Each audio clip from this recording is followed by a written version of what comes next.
ICC champions ট্রফিতে বড় আশা নিয়ে গিয়েছিল বাংলাদেশ।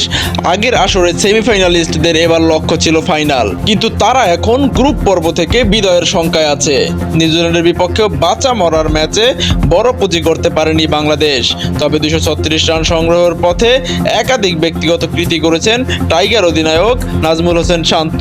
খেলেছেন 77 রানের ইনিংস। 110 বলের ইনিংসে 9টি 4-এর বাউন্ডারি মেরেছেন শান্ত। বাংলাদেশের প্রথম কোনো অধিনায়ক হিসাবে তিনি আইসিসি চ্যাম্পিয়ন্স ট্রফিতে 50 ঊর্ধ্ব রানের ইনিংস খেলেছেন।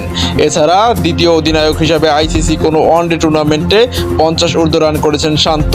তার আগে বাংলাদেশের জার্সিতে এই কীর্তি ছিল কেবল সাকিব আল হাসানের। সাকিব 2011 ওয়ানডে বিশ্বকাপে ভারতের বিপক্ষে মিরপুরে 55 রানের ইনিংস খেলেছেন। এছাড়া সর্বশেষ 2023 ওয়ানডে বিশ্বকাপেও বাংলাদেশের অধিনায়কত্ব করেছিলেন সাকিব, যেখানে সাবেক বিশ্বসেরা অলরাউন্ডার দিল্লিতে শ্রীলঙ্কার বিপক্ষে 82 রান করেন।